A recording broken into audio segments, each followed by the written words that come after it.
Hey everyone, welcome back to my channel. I hope তোমরা সকলে ভালো আছো, আর আমিও ভালো আছি, আর তোমার দাদাভাইও ভালো আছে। তো আগের ভিডিওতে আমি নবদ্বীপ ঘুরিয়ে দেখিয়েছি তোমাদেরকে। তো তারপর বাড়ি এসেছি, বাড়ি মানে রুমে এসেছি, এসে ফ্রেশ ট্রেশ হয়ে 4টার দিকে আবার আমরা বেরিয়ে পড়েছি। এখন আমরা যাব মায়াপুরে। আমাদের ডেস্টিনেশন নবদ্বীপ দেখা হয়ে গেছে, এখন আমরা মায়াপুর যাব।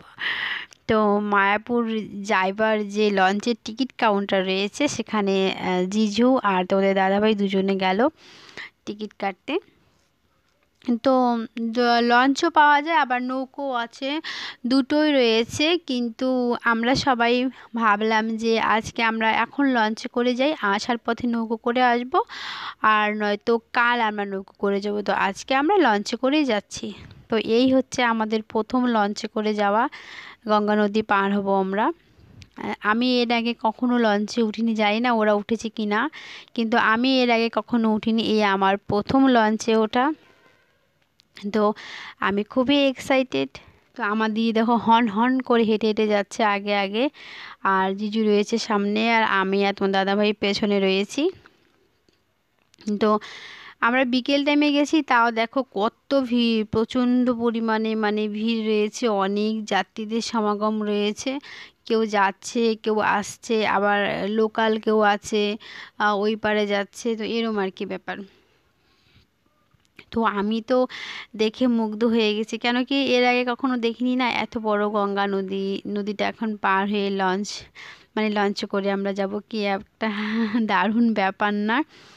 মানে তোমাদেরকে তো আমি আগেই বলেছি, আমার নিজেকে খুব প্রাউড প্রাউড ফিল হচ্ছিল যে একটু হলেও তো পুণ্য করেছি, যার জন্য এখানে যেতে পেরেছি। যাই হোক, দেখো আমি আমি লঞ্চে ফাইনালি উঠে পড়লাম। লঞ্চে এখনও ভিড় জমেনি, পুরো মানে লঞ্চটা ভরে যাবে তারপর ছাড়বে, তার আগে ছাড়বে না। এর আগে তার সামনে দেখো নৌকোতে প্রচুর ভিড় রয়েছে, নৌকো এখন চলে যাচ্ছে, নৌকো পার হয়ে যাবে। আর আমাদের লঞ্চটা যখন ভরে যাবে তখন আমাদেরটাও ছাড়বে। তো আমি বসে গেছি, ফাঁকা ছিল, বসে বসে দেখছি আশেপাশে সৌন্দর্যটা উপভোগ করছি। এখানে দিদি আর সুনু বসে আছে। তো শুনুও দেখছে, ও তো হয়তো এরকম দেখেনি, ও দেখে তো খুবই খুশি হয়ে গেছে, দিও খুব খুশি হয়ে গেছে। এরপর লঞ্চ ছেড়ে দেবে, একটু পরেই ছেড়ে দেবে, ভিড় হয়ে যাবে। তো মানে সব সময় তো ভিডিও করা পসিবল হয়নি, মানে যখন যখন হয়েছে তখন তখন ভিডিও করেছি। আর বেশি ভিডিও করলে তো আবার আমার আমার বর মানে তোমাদের দাদাভাই রাগ করে, সবসময় যদি ভিডিও করি, যে বলে যে তাহলে তুমি শুধু যদি ভিডিওই করো তাহলে তুমি দেখবে কি, আগে একটু উপভোগ করো, দেখো, ভিডিও করো কিন্তু কম করো। তাই জন্য আমি অতটা ভিডিও করিনি, করেছি তোমাদের দাদাভাইও করেছে। আমরা এখন হচ্ছে মাঝপথে রয়েছি। দেখো আমরা এখন রয়েছি গঙ্গা ও যমুনা নদীর যে মিলনস্থল রয়েছে সেখানে রয়েছি। সন্ধে সন্ধে হয়ে গেছে, তাই জন্য ভালো করে দেখা যাচ্ছে না, আরেকটু এগিয়ে গেলে পরে ভালো করে দেখা যাবে। যে দু রকমের জল, একটা নীল আর একটা হচ্ছে সাদা। যমুনা নদীর রং হচ্ছে নীল, মানে জলের রং, আর গঙ্গার তো সাদা।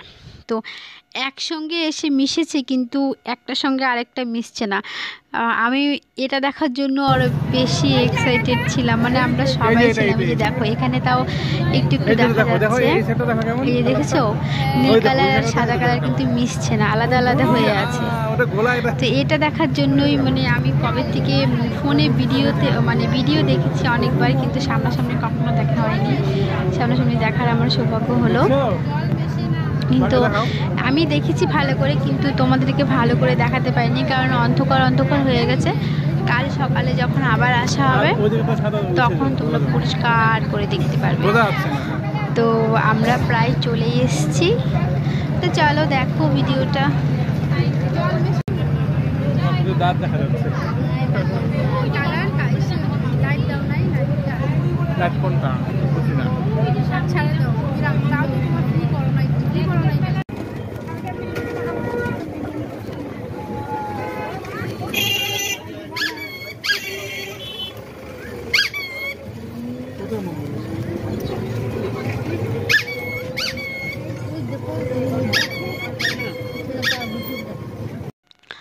তো আমরা চলে এসেছি ফাইনালি। হরে কৃষ্ণ, রাধে রাধে। ভগবানের আশীর্বাদে আমরা পৌঁছে গেছি। ওই যে দেখতে পাচ্ছ চূড়া। আমরা এক্ষুনি নেমে পড়বো টোটোর থেকে নেমে। এই দেখো আমরা নেমে পড়েছি। তো দুপাশে অনেক দোকানপাট ছিল, মানে সব রকমেরই জিনিসপত্র পাওয়া, খাওয়ার দোকান থেকে শুরু করে জামা কাপড়ের দোকান, ঠাকুরের মূর্তির দোকান, থালা বাসন, মানে সব কিছু পাওয়া যায়। আর ওই জায়গাটায় প্রচণ্ড সবসময় ভিড় থাকে। আর আমরা যেহেতু সন্ধেবেলায় গেছি তো একটু ভিড়টা বেশিই ছিল। তো এই যে দেখতে পাচ্ছ, আমি তো নিজের চোখকে বিশ্বাস করতে পারছি না, শরীরে চিমটি কেটে দেখছিলাম, মানে সত্যি বলছি আমি তো ভাবিওনি যে আমি ওখানে যেতে পারবো। মানে আমার কাছে এটা অনেক বড় ব্যাপার, সবার কাছে নাও হতে পারে, জানি না কার কাছে কেমন। তো ভগবানের অনেক আশীর্বাদ আমার উপর যে আমি যেতে পেরেছি, আমার বড় যেতে পেরেছে। তো ফাইনালি আমরা ভেতরে প্রবেশ করে ফেলেছি। এই যে তোমরা ব্যারিকেডগুলো দেখছো, জুতো এর বাইরে জুতো খুলে তারপর ইসকন মন্দিরের ভেতরে প্রবেশ করতে হবে। আর তার আগে ফোনটা রেখে যেতে হবে, কারণ ফোন অ্যালাউ নেই। আমাদের তো অ্যালাউ করেনি, জানি না কাউকে করে কি না। না, কাউকেই করে না, ফোন বাইরে রাখতে হয়, কারণ ওখানে চেকিং আছে, চেক করে তারপর ভেতরে ঢুকতে দেয়। তো ভেতরে ফোন অ্যালাউ নেই। আর এটা হচ্ছে মন্দিরে ঢোকার পর, মানে প্রভুপাদের মন্দিরের ভেতরে সবটা দেখে এসেছি আমরা, খুব ভালো লেগেছে। মানে কি বলবো, এত সুন্দর মনে হচ্ছিল ওখানেই থেকে যাই। তো এটা নিয়ে আমি পরের ভিডিওতে আলোচনা করব। তার আগে শুনে নাও যে আমরা ওই মন্দির থেকে বেরিয়েছি, বেরোয়ার পর যে নতুন যে হচ্ছে পৃথিবীর বৃহত্তম ইসকন মন্দিরে যে চূড়াটা তোমরা দেখতে পাচ্ছ, হ্যাঁ, তো এইটার সামনে, এই মন্দিরটার সামনে আমরা ছিলাম অনেকক্ষণ। থাকার পর তারপর এখানে ছবি টবি তুলে তারপর আমরা এখন চলে যাচ্ছি রাধাকৃষ্ণের মন্দিরের সামনে। আরেকটু এগিয়ে রাধাকৃষ্ণের মন্দির রয়েছে। আমরা জিজ্ঞেস করেছি যে রাধাকৃষ্ণের মন্দিরটা কোথায়, তো আমাদেরকে বললো যে এদিক দিয়ে সোজা এগিয়ে যাও, তাহলেই দেখতে পাবে।